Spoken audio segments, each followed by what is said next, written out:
एक समय की बात है। एक गांव में सफेद साड़ी वाली चुड़ैल का आतंक था। चुड़ैल रात भर गांव में घूमती और गांव का जो भी आदमी उसे दिखाई देता उसे वो घायल कर देती। अरे कोई तो बचाओ, मर गया रे। एक रात हरिया अपने खेत से अपने घर लौट रहा था कि तभी अचानक उसके सामने चुड़ैल आ जाती है। अरे बाप रे, ये चुड़ैल कहाँ से आ गई? आज तो मैं गया काम से।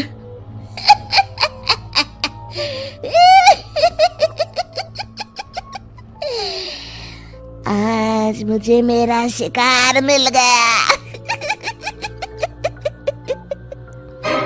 अरे चुड़ैल दीदी, मुझे छोड़ दो। जैसे ही चुड़ैल हरिया की तरफ बढ़ती है, हरिया वहाँ से भाग जाता है और अपने घर के दरवाजे पे पहुँचता है। अरे भगवान, जल्दी से दरवाजा खोलो, मेरे पीछे चुड़ैल पड़ी है। हरिया की पत्नी जल्दी से दरवाजा खोल देती है। अरे आप इतना हाफ क्यों रहे हैं?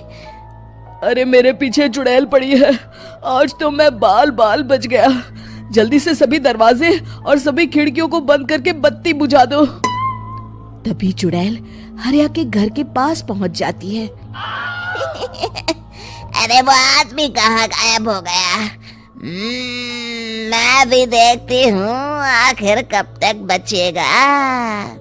मैं अपने शिकार को इतनी आसानी से नहीं छोड़ती।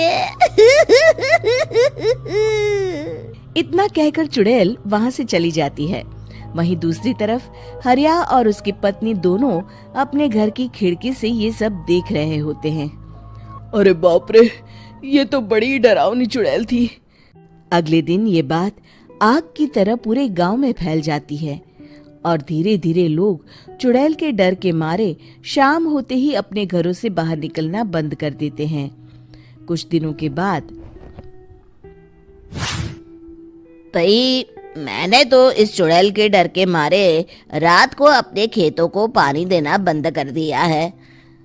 कहीं मेरी फसल सूख गई तो मैं तो कहीं का नहीं रहूंगा। साहूकार का कर्जा कैसे चुकाऊंगा? अरे भाई, पूरे गांव वालों का यही हाल है। पता नहीं ये चुड़ैल हमारे गांव में कहां से आ गई। फिर एक दिन गांव के पास वाली नदी के किनारे एक बहुत बड़े तांत्रिक के आने की बात कुछ गांव वालों को पता चलती है। वो लोग जाके ये बात गांव के मुखिया को बताते हैं।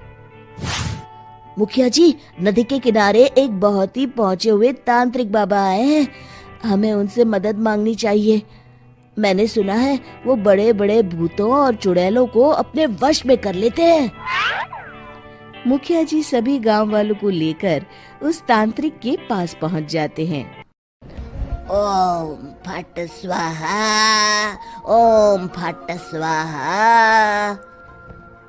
तभी तांत्रिक अपनी बंद आंखों को खोलकर कहता है, क्या बात है? तुम सब लोग यहाँ क्यों आए हो? मुखिया जी उस तांत्रिक को सारी बात बता देते हैं। अच्छा, तो ये बात है। और तांत्रिक अपनी आंखों को बंद कर लेता है। मैं देख रहा हूँ तुम्हारे पूर्वजों ने बहुत पाप किए थे, जिससे ये गांव अब श्रापित हो चुका है। उसी के फल स्वरूप तुम्हारे गांव में चुड़ैल आई है। ये चुड़ैल बहुत खतरनाक है, ये किसी को नहीं छोड़ेगी। हे भगवान, मर गए रे, अब क्या होगा? तभी गांव के मुखिया जी कहते हैं, बाबा, इस चुड़ैल से हम सबको बचा लीजिए। कोई तो उपाय होगा। इसका सिर्फ एक ही उपाय है। सभी गांव वालों को बारी बारी हर दिन अपनी आधी फसल उस पहाड़ी के ऊपर बनी काली गुफा में छोड़ के आनी होगी। तभी उस चुड़ैल की भूख मिटेगी और श्राप का प्रभाव खत्म हो जाएगा और तुम सब जिंदा बच जाओगे। सभी गांव वाले उस तांत्रिक की बात को मान लेते हैं और वहां से चले जाते हैं। फिर अगले दिन से रोज उस गांव के लोग बारी बारी से अपनी आधी फसल उस काली गुफा के पास जाकर रखाते। कुछ दिनों बाद हरिया की बारी आती है। बाप रे, आज तो मेरी बारी है उस काली गुफा में जाने की। क्या करूं, वो तो बड़ी खतरनाक चुड़ैल है। मेरे तो हाथ पैर कांप रहे हैं। फिर हरिया डरते डरते अनाज की बोरियां अपनी बैलगाड़ी में लाद देता है। तभी हरिया की पत्नी उससे कहती है, देखो जी, संभल के जाना और किसी भी हालत में शाम होने से पहले वापस आ जाना। उस चुड़ैल का कोई भरोसा नहीं है जी। हरिया बैलगाड़ी में बैठते हुए कहता है, भगवान, मैं क्या वापस आऊंगा? लगता है अब तो मेरी खबर ही आएगी। इतना कहकर हरिया वहां से चला जाता है। रास्ते में जंगल से गुजरते हुए हरिया की बैलगाड़ी का एक चक्का बड़े गड्ढे में फंस जाता है। हे भगवान, अब ये क्या मुसीबत है? हरिया नीचे उतर के पूरी ताकत से अपनी बैलगाड़ी को गड्ढे से निकालने की कोशिश करता है। बहुत देर मेहनत करने के बाद हरिया की बैलगाड़ी उस गड्ढे से बाहर निकल जाती है। हे भगवान, अब तो शाम होने वाली है। आज तो मैं गया काम से। जैसे तैसे हरिया काली गुफा में पहुंच जाता है। अरे मर गया रे, यहाँ तो चारों तरफ डरावना माहौल है। मैंने यहाँ आने में बहुत देर कर दी, कहीं चुड़ैल नाराज ना हो जाए। हरिया अनाज की बोरिया वहां रख के जैसे ही जाने लगता है, तभी उसे किसी के आने की आवाज सुनाई देती है। हरिया एक कोने में छुपकर अंदर देखने लगता है। चुड़ैल वहां आती है और फिर अपने चेहरे से नकली चुड़ैल का मुखौटा निकाल देती है। हरिया ये देख के हक्का बक्का रह जाता है। तभी चुड़ैल कहती है, भैया यहाँ आना। आज तो बहुत अनाज आया है, इसे मिलाकर अब हमारे पास ढेर सारा अनाज जमा हो गया है। कल ही हम इसे शहर में बेच आएंगे और माला माल हो जाएंगे। तभी अंदर से नदी के किनारे वाला तांत्रिक बाहर आता है। अरे, ये तो तांत्रिक बाबा है। हाँ, अब तो हम दोनों की जिंदगी मजे में कटेगी। गांव वालों को बेवकूफ बनाना इतना भी मुश्किल नहीं था। लोग तो तुम्हें सच में असली चुड़ैल समझते हैं। हाँ, तुमने सही कहा। अब ये गांव वाले चुड़ैल के डर से जिंदगी भर इस काली गुफा में अनाज पहुंचाते रहेंगे। अच्छा, तो ये बात है।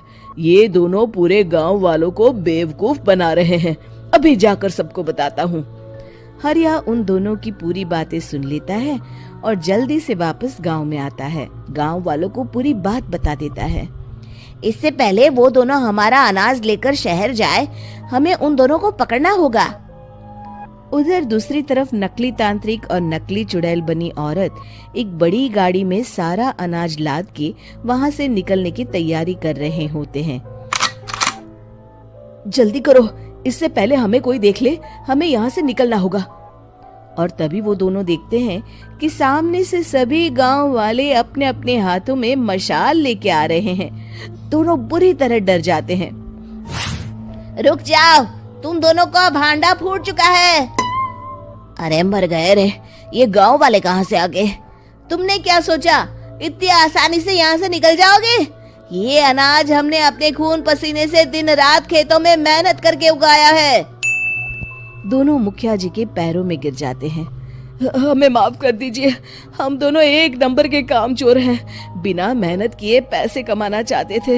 हाँ हाँ, अब हम आगे से मेहनत मजदूरी करके पैसे कमाएंगे। हमें कुछ मत करना, हमें छोड़ दीजिए। इतना कह के दोनों गांव छोड़ के भाग जाते हैं और सभी गांव वाले